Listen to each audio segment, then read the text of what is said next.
Hi, everyone, and thank you so much for joining me for the Traveling in Ireland podcast. Today, my guest is Lyn Nelson, and Lyn, you are the director, is that right? Director of Emerald Yes. Heritage? Yes, that's correct. And I found Emerald Heritage a couple of years ago. I want to say it was either as an internet ad or maybe in Ireland of the Welcomes. I can't remember which. And I was looking for a gift for my husband because he's one of those people that can always guess what I'm giving him. It's just awful. It's awful. And we had always joked for the longest time about his family. The family name of Halstead was named for a town in England. And so we had this, running joke of, I'm not a prince, I'm a duke. They're higher or something like that. Anyway. Yeah. So I was very attracted to the fact that, he could have the title of Squire. And that was kind of what got me interested in Emerald Heritage. But there's a whole lot more to it than owning a tiny bit of land and getting that name of Squire. So what inspired you on Emerald Heritage to begin it and to really... Well, what actually happened way back, quite a few years back, I discovered travelling back home because, like many others, I'm an Irish diaspora. I left my homeland about 13 years ago, but obviously that's where my entire family still is, so I spend a lot of time travelling back and forth. And when I went back, an article actually caught my eye, and it was actually regarding the trouble that the whole of Ireland was in with regards to its native Irish woodlands. And I was actually horrified to learn that we had 1% of our native Irish woodland left. And I remember thinking, that couldn't be right. We're known as the fields of green, and then I actually went back home, and I remember actually walking round with my child, in the pram and looking round and seeing the lovely fields and the sheep in the fields and everything else. And when I actually went back after reading that article and I really had a look around me, particularly as I was flying in, I actually looked around and went, oh my goodness, we really don't have any trees. So I started then doing a lot of research into it. And I discovered that, yes, this actually was correct. Yes, we did have a crisis on our hands.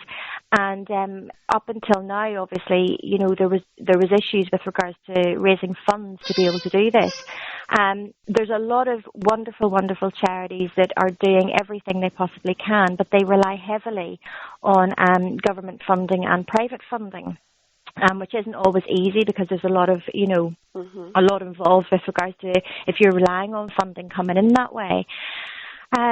So I sat down. I've always kind of been a bit of an entrepreneur. I don't create ideas because I'm not money driven. I actually create ideas because I recognize a problem that needs to be fixed.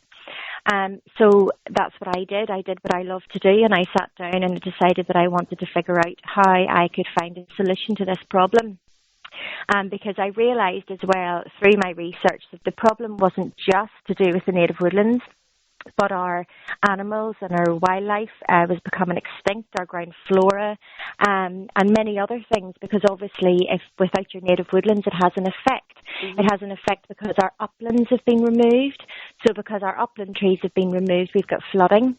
And then I started to investigate how this actually happened and how this came about, which of course at that time I had no idea. And this is the reason as well why we have done as much work as what we have, is because I've got to learn over the past few years just how many people don't actually even know. Mostly Irish people, even back home, have absolutely no idea that this problem actually exists. So therefore, I discovered that we have lost our golden eagle. Our red squirrel is almost extinct, and I could just rhyme off a load of other ways that it has been affected. Historically, it happened back in the early 16th century, where we had a lot of people came from outside countries and moved to during the plantation time in Ireland. And what they did when they came over was they chopped down our trees to make farmland, and they were shipping a lot of the trees off to European countries and things like that. But at that time and during those days, it's not just that they maybe had no regard for it, but they had no understanding of the damage that they were doing, because obviously they needed to farm, they needed to sustain themselves, and things like that. So there's been a catalogue of historical events throughout time has led us to where we are today. So therefore, I don't even know how I managed to be as lucky as to find it, but I discovered that in the north of Ireland, we had an old ancient Irish law, which meant that had never been used before, it had never been noticed before. And I discovered that I could actually go in and buy land, and I'll explain why we already had the land, was to buy land to enable us to sell them off as little tiny square foot plots, but as long as they're of no significant size, so you can't build on them, you can't subdivide them. And the terms and conditions clearly state that although you're going to have this and own this little piece of land legally and in perpetuity, and it's all registered with the registry, you can't do anything with it. You know, it really has to be used for conservation purposes. You're welcome to, leave some ashes behind or something like that, but you know, the whole point of it is for conservation reasons. This is the way that we raise the funds to purchase more land to conserve and protect for future generations. So the land that we had actually purchased was actually land that we discovered was going to be destroyed, and we purchased that before we even found out about the plots themselves. Okay. There was a forest land, one of the only native Irish woods left in the Glen Dunn, which is up in the Glens, and it's a 70-acre native Irish woodland. And right beside it, right across the road from it, there is land where those trees extend onto. But as well as that, there was a 300-year-old pre-famine house. There was already planning permission passed to bulldoze and destroy it and build new houses. When we found out about it, then we set about trying to save it, and then consequently after that, then the plots came along. So we have never taken anything from the business on a personal level whatsoever, which surprises most people, because they say, you get somebody, oh, you're running it as a business, so you must be. Right. But we're not going to be. The reason that we actually do that is because it's the only way we can't keep going round and buying up the whole of Ireland to save it. There has to be a way that we can generate funds. So then it led on to creating the quirky gift, a gift where it was going to be about the funds going back into the land, the funds being used to help raise to plant the new native Irish woodland. But the most important part of it is, by ownership of these little plots, being owned by so many of the Irish across the world means that no one can ever come in and destroy that ever again. So once that's planted, it's protected, it's conserved, and it stays within the families for future generations. So, that's the other really important part about it as well. The other really good part about it is that in Ireland, it's actually all of Ireland, north, south, east, west, is prohibited to walk on private land. It's, again, a law. But what we are planning to do is actually create pathways and open the land for all to use. So we encourage people to come and visit the land. We want them to come and visit and become part of it. And this is now developed into what we want to do is actually create the largest worldwide, which we are building, community of Irish landowners that the world has ever seen, that will come together to their homeland again and help us put our country back together again and be part of essentially a legacy. This is going to be a huge movement, a huge legacy, something that's never been achieved before, and something very exciting for everybody to be part of, and something that they can actually will down to their children so that they always know about their Irish heritage, even generations down the line. So we really do feel that this is, not only setting a precedent, but also, giving pride back to the people, restoring the whole entire ecosystem in Ireland, protecting it forever. There's a multitude of reasons why this idea itself is just so positive, but we cannot do it on our own. I mean, there's only so much that we can do ourselves, but without the help of them getting involved. But we have found that a lot of people buy it for different reasons. Many people buy it for the conservation aspect of it, so they like the idea that they're contributing to the trees. But a lot of other people like the idea because it's just a great gift. A lot of people, just like yourself, are looking for something unusual, something, for the person who has had everything, something for, in memory. We've had a lot of people who have ordered them in memory of someone. So they've actually came up to the land and they've left a little plaque on their land, to show that it's in memory of a family member that's maybe sadly passed away, or a Christmas or a gift or a christening, or all sorts of anniversaries, all sorts of different ideas. So it is a wonderful gift, and it is making a huge, huge contribution to the Irish landscape, not just for now, but forever. It really is a great gift. I know that after Doug's mother had her big health scare last fall, we actually bought a plot of land as a gift for her neighbor. He had been so helpful to them, and it was unnecessary for us to do that, but it made a great gift that he will always have, and like you said, you're able to pass it down.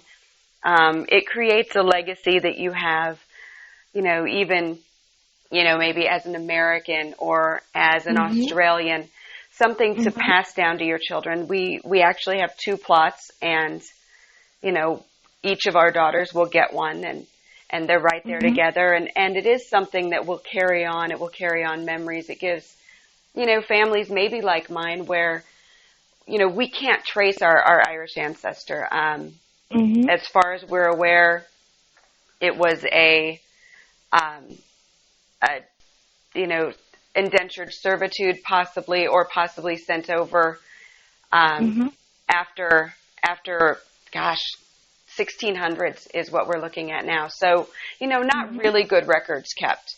And so it gives us that tie to Ireland that we know is there, but we can't trace. And I think that's a big thing. I know it is for me. So I love the fact that it's really something that can be, so important in so many ways. I think that's what makes it one of those perfect gifts almost, is that it's so important in so many ways. From conservation to family and things like that. Absolutely.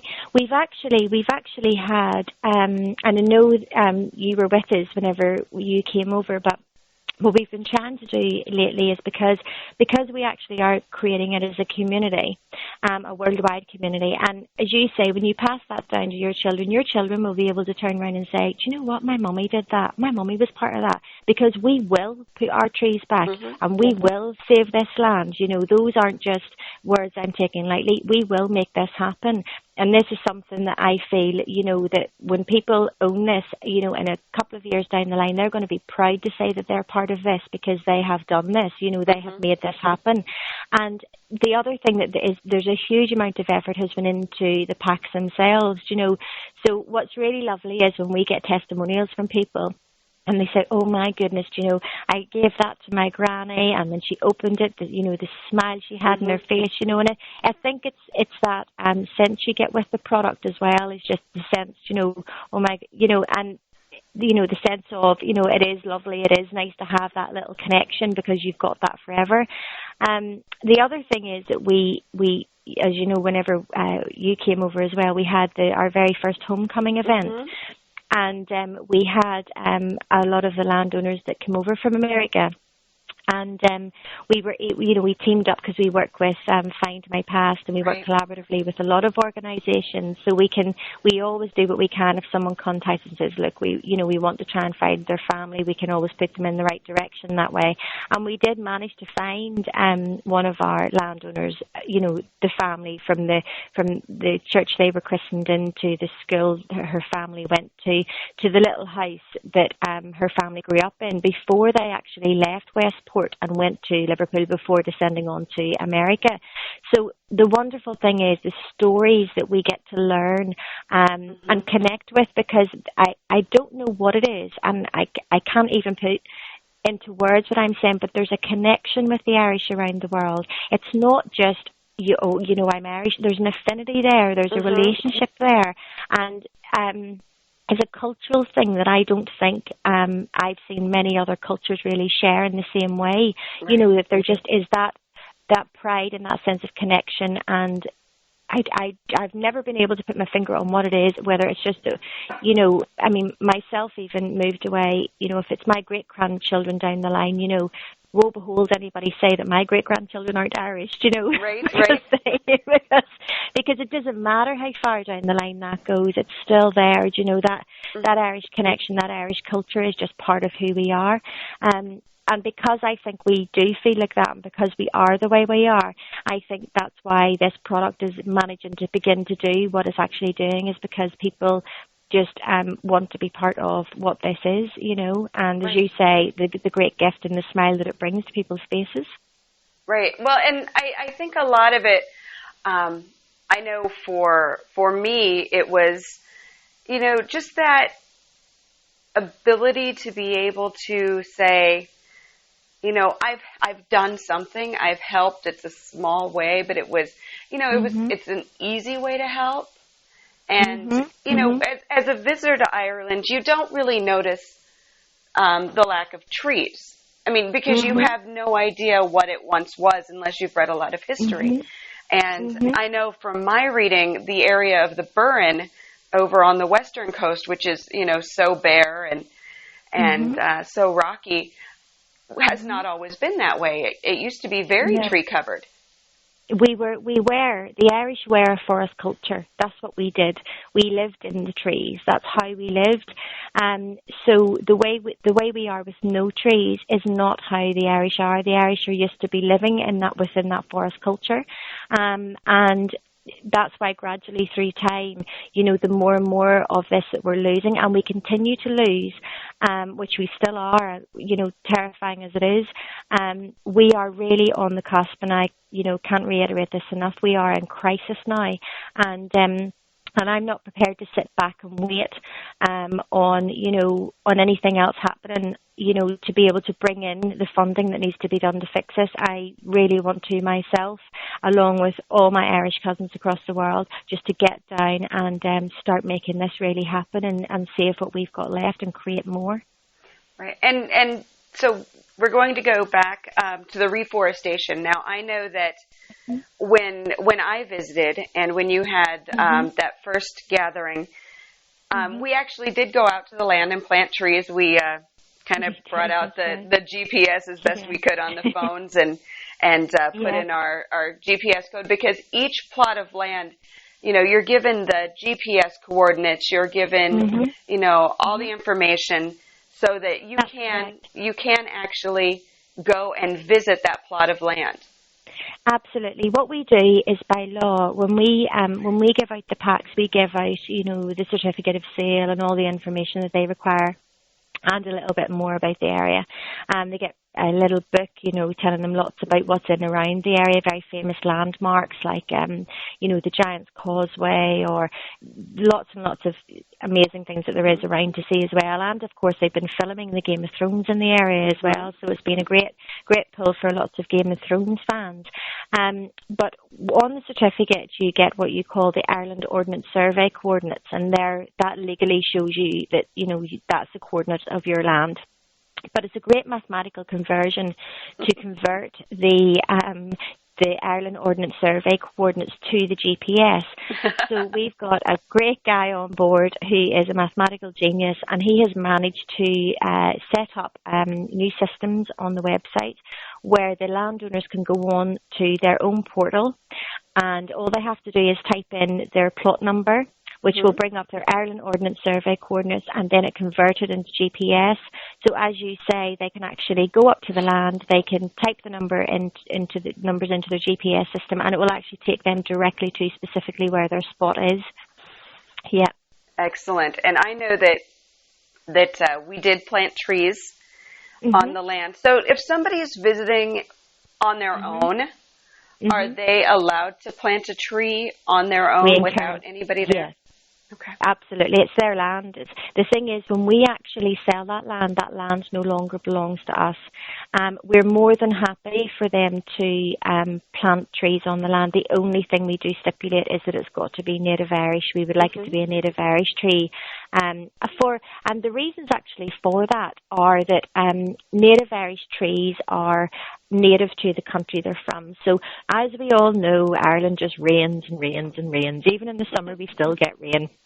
So therefore, our native Irish woodlands, their roots act like sponges, and they can sponge in the rain and do what they're supposed to do. That's what prevents flooding, etc., on our uplands once we're planting on the uplands, because they're specifically for our country and they're for our land. So that's why we do insist that it's preferable that they do plant a native Irish tree. Beautiful. And I know that we did that. We had quite a few different kinds that we planted that day.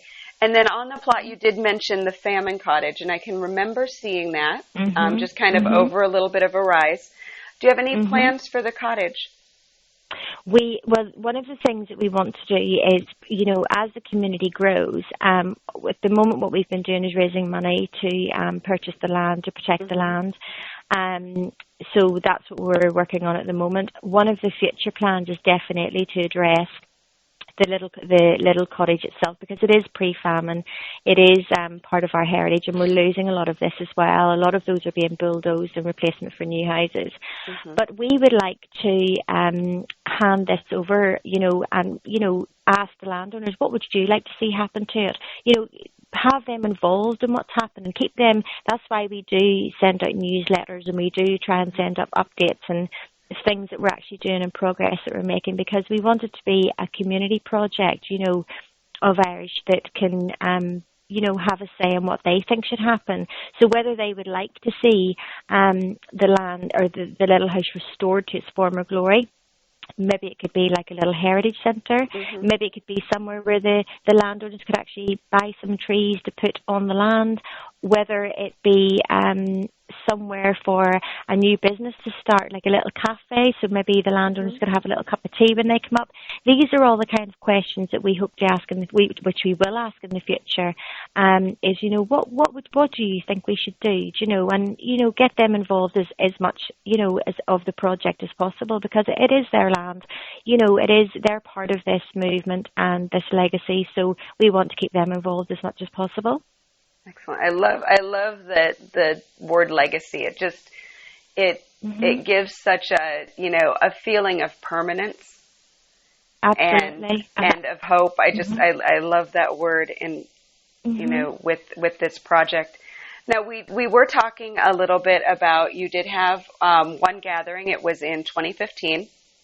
And do you have plans to maybe do another one in the future? We are looking at doing another one, but it probably won't be until next year, because we've got quite a surprise to announce as to why we've been so busy this year, and I think it's going to be a big shocker, but really good news to share, and that's what really has been keeping us busy on the other project, which we hope to share very soon. Probably it could be actually next month, or it will definitely be before the end of the year that we should be able to announce what else that we've actually been working on, to just highlight, about the Irish culture, about the project that we're doing, and that's why probably that would be the reason that we haven't been able to focus on having a gathering this year. But that should put us back to the drawing board for next year, where we want to look at some dates as to when we can start to make these planting things actually start to take place.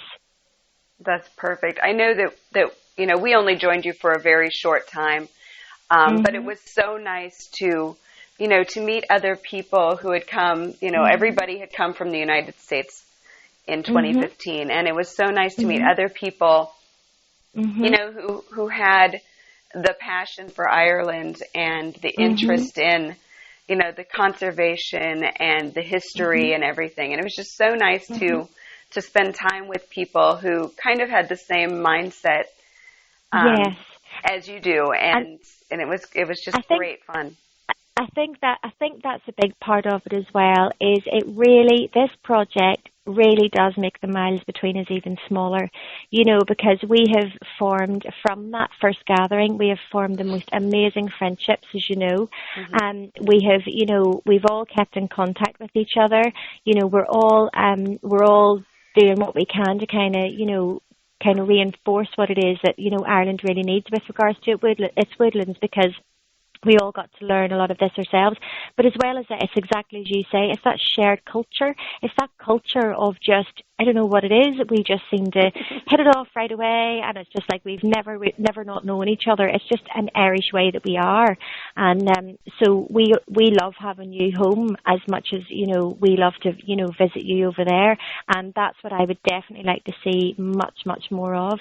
And one of the questions that I get often asked is, you're doing this up in the north of Ireland at the moment. Why? Are you doing this all over Ireland? The answer to that is yes, we absolutely are doing this all over Ireland.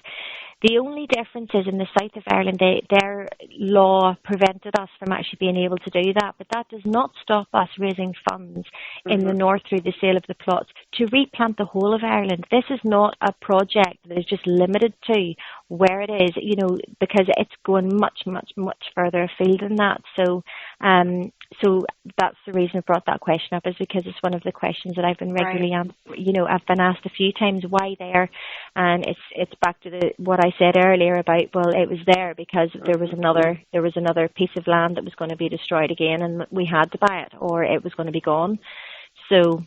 Right, and where that plot of land is, it's almost impossible to think of it as being, built up with condominiums or things like that. I mean, it's trying to put my mind to think of, that plot of land covered in buildings is just almost a stretch of the imagination, because that plot of land, I mean, it doesn't seem like someplace you would do that. It seems like someplace where it needs to be rural.